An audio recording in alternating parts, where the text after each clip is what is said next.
So I wanted to do an interesting sugya with you. It's a continuation a little bit of last week, but it's a sugya that anybody who's been involved here within NCSY B'nai Akiva have always, saying, oh yeah, we all cover the challahs now. And we all think we all know the reasons. So I wanted to show you maybe some more reasons which you might not have known and discuss with you the practical differences between them. You also have the first source in front of you, which is, la halacha is, Shulchan Aruch Reish Ayin Aleph Siftet, Tzarech Shtiyeh Mapa al Shulchan Tachat Hapat, Umapa Acheret Prusa al Gabav. Shulchan Aruch Paskins, la halacha, not only do you need a tablecloth underneath the Kavod Shabbat, but you need something covering the challah. So the question is, why do we cover our chalot? And we're going to have a lot of different questions, all right, which are going to be basically the nafkaminas, which is, do we need to cover only chalas? Do we need to cover other things? Okay, how long do we have to cover it for? Does it matter what type of cover it is? Do we have to cover for all the different meals? Right? When can I take it off? All these different questions are all going to be the reasons. Right? We've all heard the reason, if I had to take one survey here, the reason we cover the challah is because the challahs are embarrassed, right? We've all heard that reason before, and we all think it's like one of those NCSY B'nai Akiva reasons, but it's actually a Yerushalmi.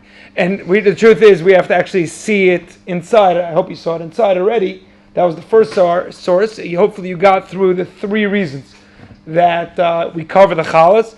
If I had to assume, which you should never ever assume. We all are in college now, or university now. We've been taught never to assume. But if I had to assume, you probably understood the first two reasons, and the third reason's like a little shady, right? The third reason of the Shiltos, you're like, what's he talking about? It's Aramaic also, But it's also not clear what he was referring to. But obviously the one that's like the most not clear is the one that's going to be like the coolest reason also.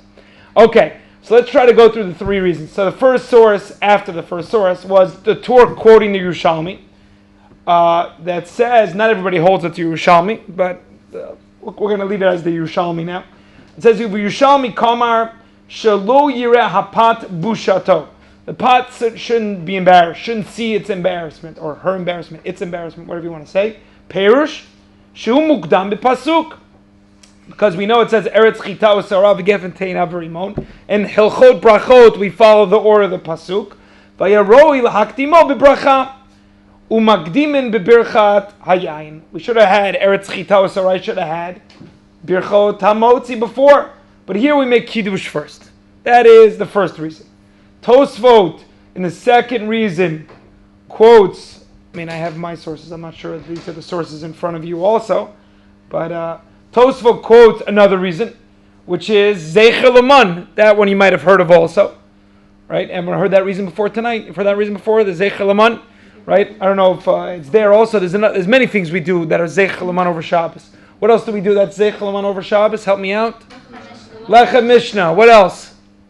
Oh, now we're starting to get Lechem Mishnah. Everyone's like, yeah. Oh, Lechem Mishnah. What up? Enough said. Elishava. No, I'm just kidding. No. Right? What else? It's like welcome. We'll never see you again. Right? So what else do we have is Zeichel Aman. See, Miss Katz, I'm not as funny as you are, but you know what I'm saying? She's like dying. The shell don't throw you. Now it was a long car ride here. You know what I mean? So what else do we have? Zeichel Aman besides Lechem Mishnah. Anybody else?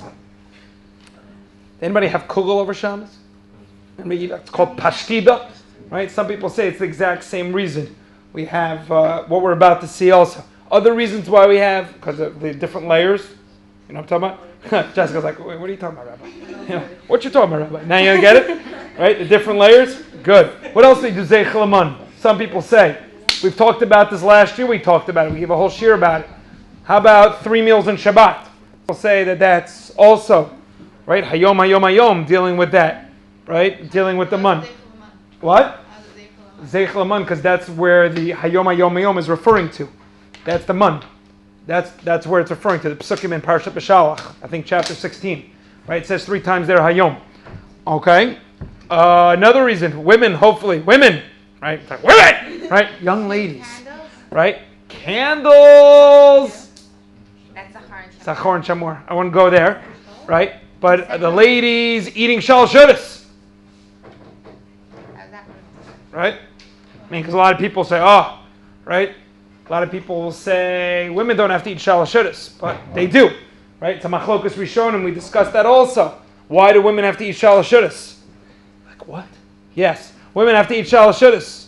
What's the reason? Some people will say zachar v'shomor. Others will say zechelaman, because of afhina yuba oto anes. Okay, that's the Ran in Masechet Shabbat. So there's a lot of things we do that are zechelaman.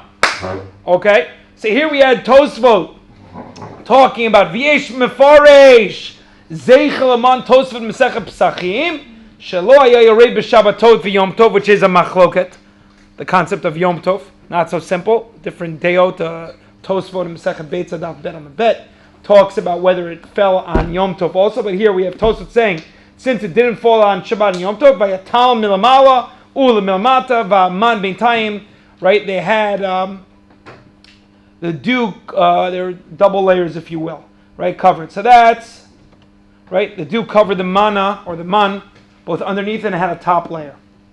The third and final read, we're going to see what the difference between these reasons are. The she'iltot.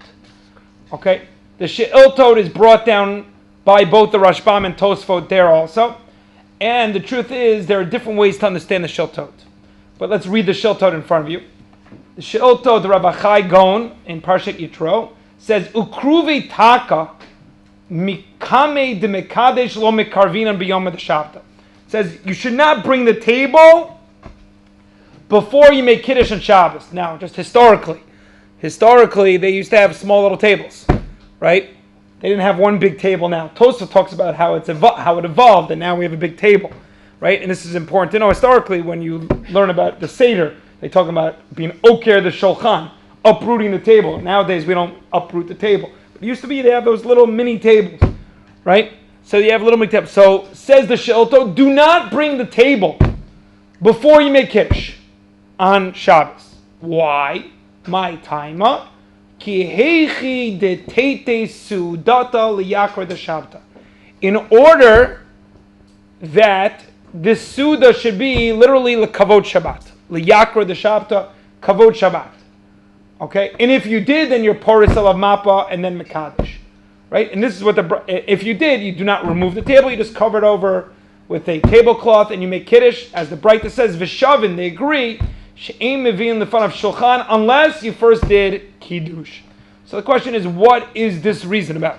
What is this reason that says you should not bring the table before you make Kiddush? Right? This is what it seemed to be saying. Now some people say this has absolutely nothing to do with what we're talking about. For example, the Meiri sees this. The Meiri, this next source in front of you, and says, do not say what I'm about to say, which is the she'iltot says, you know what Havata Shulchan is? Ratzalamar Shavin She'in Mevinat Shulchan Shaloat Chalata Achila Nemar. It's not telling me. This is talking about the beginning of eating, that you cannot begin eating before you make Kiddush. Ela al Havata Shulchan Mamish V'siduro V'arichato Uv'chol Arvei Yamim Tovim. Very fascinating shita, totally opposite of what we would think, which he says, make sure to not bring the table, make sure not to set the table. I mean, when I really try to be good, I'll try to set my table already on Thursday night, L'kavod Shabbos, right? He's saying, pum fakir, as they say in Yiddish, the opposite, which is what? Do not set your table on Erev Shabbos. Why? Because it looks like maybe you're trying to set for, maybe you're going to have a big lavish feast on Friday afternoon, Hadar Gula, bringing it home. Shabbat. It looks as if you're, having a big meal on Erev Shabbos, and it's counterintuitive. You're being mizalzel in Shabbat. So that's how the Meiri understood the she'iltot to say, do not bring the shulchan at all before Shabbos. Meaning, the first thing you have to do is what? Kiddush. Once you make Kiddush, then make sure to quickly set the table. Because if you set the table beforehand, I'm not saying, obviously we don't do this halacha l'ma'aseh, but this is how the Meiri understood the she'iltot, really nothing to do with what we're going to say. However, already, both the Mordechai, who I found after the sources went to print, is a different reason. Okay? And Rav Soloveitchik understood the she'iltot in a different way. So the Mordechai understood, and I'll read it to you. Umasha, it's on Lamed Dalet Amud Bet in Psachim, in his Dapim. Umasha anu mesimim mapal alechem belel Shabbat. Why do we put cover on the bread belel Shabbat? Zehu kidei lasot hekera, to make a distinction. Shela achar kiddush misalkin a mapa. Right after kiddush, we take away the mapa. Why? Ki heichi delete sudata biyakra de shabta. Right, quoting word for word what the she'iltot said, that somehow you have to make a distinction that this is a different meal. Right? So what do? You cover it in order that the second you finish kiddush, what do? You make some sort of distinction. Right? I would say almost lemashal, like all the different things we do on Leil HaSeder, we ask all these questions, you got to do something different. Right? All to make sure everything you don't understand Leil HaSeder, you always tell, just to make the kids, could be the weirdest thing in the world, just to make the kids ask the questions. Right? So too over here, we're covering the challah, right? For what purpose, says the Mordechai? In order to what? To make sure liyakra the shabta, he almost says liyakra, not as much of kavod Shabbat, which it could be, but it's to make a heker, to make something different. Now, we'll get back to, I'm stopping right there for a reason, we'll get back to a little bit what the Mordechai says in a second. Rav Soloveitchik saw this she'iltot and said something else, based on last week's shiur. Just to really quickly tell you, last week we talked about the function of Kiddush. What is the function of Kiddush on Friday night? And we mentioned the Shita of the Rambam specifically, that said that the function of Kiddush is what? For the 80 people that were here last week, the function of Kiddush is to make it, to call it a Sudat Shabbat. Right? It allows you to make a misgeret of Sudat Shabbat, and also what? Stamps it. This is the stamp, to say this is what's called Sudat Shabbat. And therefore, explain to Rav Soloveitchik, you know what the she'iltot is saying? You cannot have anything else before that. You can't wash your hands. Let's say you were washing your hands. We talked about a lot of different things that we talked, a lot of nafkaminot there, right? Meaning one of the examples we saw in the Rambam was that if I washed my hands and I think I was going to make kiddush al yain, and then I forgot and I washed my hands, so therefore the Rambam says in Perek Chavtet Halacha Yud, you have to what? You have to then make kiddush al pas. Why? Because at that point it means you've started the meal, quote unquote, in the wrong way, and you therefore cannot have this stamp called kiddush al yain. Explains Rav Soloveitchik, that's what the she'iltot is saying. The she'iltot is saying that you need what? You need to make sure that the first thing is what? The first thing to make it what's called a Shabbat meal is kiddush. Therefore, you have to cover everything else. You have to cover the chalot to make sure that there's nothing there. And the first thing to quote unquote stamp it as a Shabbat meal is the kiddush. Yes, name please. Hello, Risi. Don't some people have a minhag to wash? Yes. So Ramah has that minhag, and obviously that shita, he was explaining the Rambam, which was not going with the Ramah's opinion. Right? Obviously, they would explain it in a different way. Means it's legit, wash, Yeah, for sure. If you're a pure German, there are hard people I know. I've had students come over to me and say, they went into that person's house, and that's what they do. 100%. There you go. Cool. Now we said 3 reasons. Okay, not according to the Meiri. So far we've talked about the embarrassment reason, which is really a din in Hilchot Brachot. We see a second reason, which is the one of Zeichel Aman. We have this third reason of the she'iltot, which could be explained in 2 different ways. Either like the Mordechai, that it's some sort of heker, that you have to you cover it in order to what? The second you say Kiddush, you remove it to show this is different, right? It's Shabbos. Or again, like Rav Soloveitchik says, this is what's called Hatchalat HaSudat Shabbat. So now we ask ourselves, now that we have these 3 reasons, what are the practical differences between these 3 reasons? Anybody?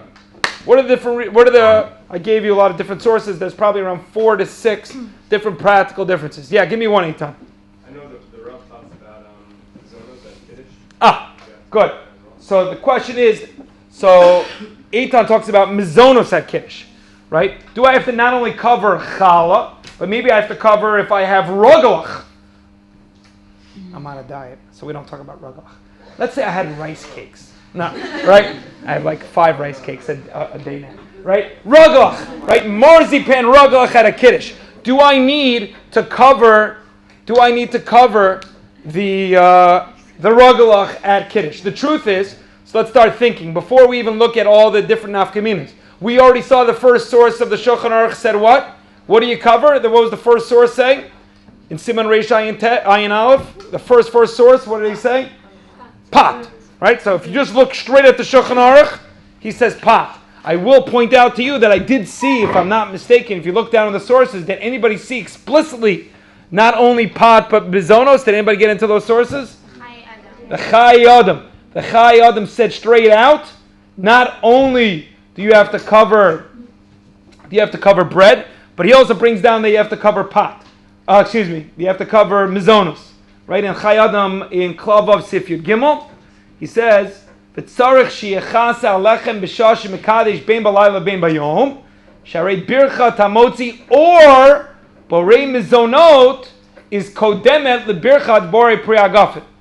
Okay, so according to the Chai Adam, which would make sense, right? Anything in kedimot of the brachot. Again, if we would say about the embarrassment, we all feel good, whatever it is. But now that we know the halachic reason of what does it mean the embarrassment is based on a halachic principle that Hilchot Brachot follow, Parshat Ekev, chapter 8, right? Eretz Chita V'Sorah, Gefen Teina V'Rimon.